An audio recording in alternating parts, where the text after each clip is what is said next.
To മാറ്റ്കം. മാറ്റ്കമിന് ഇന്നത്തെ വീഡിയോയിൽ നമ്മൾ കാണുന്നത് ക്വാണ്ടിറ്റേറ്റീവ് ആപ്റ്റിറ്റ്യൂഡ് റീസണിങ്ങിനകത്തെ പൈപ്സ് ആൻഡ് സിസ്റ്റേണുമായി ബന്ധപ്പെട്ട ഒരു ക്വസ്റ്റ്യൻ ആണ്. വീഡിയോയിലേക്ക് പോകുന്നതിന് മുമ്പായി നമ്മുടെ ചാനലിൽ ക്ലാസ് 10 +1 +2 ഫിസിക്സ് കെമിസ്ട്രി മാത്സുമായി ബന്ധപ്പെട്ടുള്ള ഡിസ്കഷൻസ് അവൈലബിൾ ആണ്. അതുപോലെ തന്നെ ക്വാണ്ടിറ്റേറ്റീവ് ആപ്റ്റിറ്റ്യൂഡ് റീസണിങ് ടോപ്പിക്കുകൾ, ഇന്ത്യൻ പൊളിറ്റി, കോൺസ്റ്റിറ്റ്യൂഷൻ ഇന്ത്യയുടെ ടോപ്പിക്കുകൾ, ദെൻ സർട്ടിഫിക്കറ്റ് റിലേറ്റഡ് ഇൻഫർമേഷൻസ്, വേറെയുള്ള ജനറൽ ഇൻഫർമേഷൻസുമായി ബന്ധപ്പെട്ട വീഡിയോസ് ഇംഗ്ലീഷിലും മലയാളത്തിലും ആവശ്യമാണ്, അവൈലബിൾ ആണ്. കണ്ടു നോക്കുക. നിങ്ങൾക്ക് ഇഷ്ടപ്പെട്ടാൽ എല്ലാവരുമായിട്ട് ഷെയർ ചെയ്യുക. അതുപോലെ തന്നെ ചാനലുമായി ബന്ധപ്പെട്ട ഇൻഫർമേഷൻസ് മാറ്റ്കം എന്ന് പറയുന്ന ഇൻസ്റ്റഗ്രാം പേജിലും ഉണ്ട്.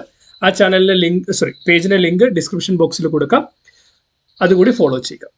So question is 3 pipes A, B and C can fill a tank in 6 hours. After working at together for 2 hours, C is closed and A and B can fill the remaining part in 7 hours. The number of hours taken by C alone to fill the tank is. അതായത് A, B, C എന്ന് പറയുന്ന 3 pipe ഉണ്ട്. ആ 3 പൈപ്പുകൾ ഉപയോഗിച്ചാൽ ഒരു tank 6 അവർ കൊണ്ട് fill ചെയ്യാനായിട്ട് പറ്റും. ഈ 3 പൈപ്പും 2 മണിക്കൂർ വർക്ക് ചെയ്തതിനു ശേഷം 2 മണിക്കൂർ വർക്ക് ചെയ്തതിനു ശേഷം സി എന്ന് പറയുന്ന പൈപ്പ് ക്ലോസ് ചെയ്തു. 3 പൈപ്പും 2 മണിക്കൂർ വർക്ക് ചെയ്തതിനു ശേഷം സി എന്ന് പറയുന്ന പൈപ്പ് ക്ലോസ് ചെയ്തു. അങ്ങനെയാണെങ്കിൽ എയും ബിയും എന്ന് പറയുന്ന പൈപ്പിന് remaining part of the work എന്ന് പറയുന്നത് 7 hours കൊണ്ട് ഫിനിഷ് ചെയ്യാനായിട്ട് പറ്റും. ഈ വർക്ക് ആൻഡ് ടൈം അല്ലെങ്കിൽ പൈപ്പ് ആൻഡ് സിസ്റ്റേൺസ് ഇതുമായി ബന്ധപ്പെട്ടൊക്കെ ചോദിക്കുന്ന ചോദ്യങ്ങളിൽ നമ്മൾ ഉപയോഗിക്കുന്ന കോൺസെപ്റ്റ് എന്ന് പറയുന്നത് number of men working into number of hours or number of days, that is a total work. Total work എന്ന് പറയുന്നത് number of men working into number of days or number of hours, അതാണ് എൻ്റെ concept എന്ന് പറയുന്നത്. So ഇവിടെ നമ്മൾ നോക്കിയാൽ 3 pipe ഉണ്ട്, എയും ബിയും സിയും. എയും ബിയും സിയും കൂടെ 6 hours വർക്ക് ചെയ്താൽ, എയും ബിയും സിയും കൂടെ 6 hours വർക്ക് ചെയ്താൽ ടോട്ടൽ വർക്ക് ഫിനിഷ് ചെയ്യാൻ പറ്റും. ടോട്ടൽ വർക്ക് ഫിനിഷ് ചെയ്യാനായിട്ട് പറ്റും. ഇവർ പറയുന്നത് എയും ബിയും 2 hour വർക്ക് ചെയ്യുന്നു. അപ്പൊ എന്ത് മനസ്സിലാക്കാം? എയും ബിയും 2 hours വർക്ക് ചെയ്താൽ, എയും ബിയും 2 hours വർക്ക് ചെയ്താൽ എത്രത്തോളം വർക്ക് ഫിനിഷ് ആവുമായിരിക്കും? 6 hour ടോട്ടൽ. എയും ബിയും സിയും, so I made a mistake, please correct it. ആദ്യത്തെ statement they are working together for 2 hours. അപ്പം എയും ബിയും സിയും 2 hours ടുഗെദർ ആയിട്ട് വർക്ക് ചെയ്താൽ എത്ര പെർസെന്റേജ് വർക്ക് തീരുമായിരിക്കും?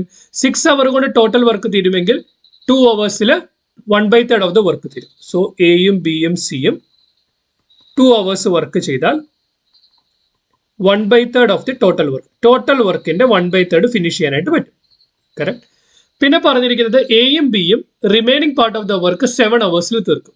അതായത് എയും ബിയും 7 hours വർക്ക് ചെയ്താൽ, എയും ബിയും 7 hours വർക്ക് ചെയ്താൽ നമുക്ക് എന്ത് കിട്ടും? 2/3 of the total work finish ചെയ്യാനായിട്ട് പറ്റും. നമ്മളോട് ചോദിച്ചിരിക്കുന്നത് സിക്ക് തനിയെ എത്ര അവർ കൊണ്ട് വർക്ക് ഫിനിഷ് ചെയ്യാനായിട്ട് പറ്റും. അപ്പം സിക്ക് തനിയെ എത്ര വർക്ക് ഫിനിഷ് ചെയ്യുമെന്ന് കണ്ടുപിടിക്കണം. നമുക്ക് എന്ത് ചെയ്യണം? സിയുടെ വർക്കിംഗ് കപ്പാസിറ്റി എന്താണെന്ന് കാൽക്കുലേറ്റ് ചെയ്യണം. അപ്പൊ 2 hour ഇത്രയും വർക്ക് എയും ബിയും സിയും കൂടെ ചെയ്യുമെങ്കിൽ നമുക്ക് എന്ത് പറയാൻ പറ്റും? എയും ബിയും സിയും കൂടെ 1 hour 1/6 of the total work ചെയ്യും. എയും ബിയും സിയും കൂടെ 1/6 ഓഫ് ദ ടോട്ടൽ വർക്ക് 1 മണിക്കൂറിൽ ചെയ്യും. അതുപോലെ എയും ബിയും കൂടെ കൂടിയാൽ 1 hour 2/21 of the total work ചെയ്യും. How? A B into 7 hour ഇത്രയും വർക്ക് തരുമെങ്കിൽ 1 hour 2/21 of the total work തരും. ഇതിനെ നമ്മൾ 2 ഇക്വേഷൻ ആയിട്ട് കൺസിഡർ ചെയ്താൽ, ഇക്വേഷൻ നമ്പർ 1ഉം ഇക്വേഷൻ നമ്പർ 2ഉം ആയിട്ട് കൺസിഡർ ചെയ്താൽ, ഇക്വേഷൻ നമ്പർ 1ൽ നിന്ന് ഇക്വേഷൻ നമ്പർ 2 കുറച്ചാൽ എന്താ തന്നിരിക്കുന്നത്? എയും ബിയും സിയും 1 hour ചെയ്യുന്ന വർക്ക്, എയും ബിയും 1 മണിക്കൂർ കൊണ്ട് ചെയ്യുന്ന വർക്ക്. സോ സബ്സ്ട്രാക്ട് ചെയ്ത് എന്ത് കിട്ടും? എ ബിയും എ പ്ലസ് ബി ക്യാൻസൽ ആയിപ്പോ റിമൈനിങ് സി ഉണ്ട്. So what you have? We will be having 1/6 of the total work.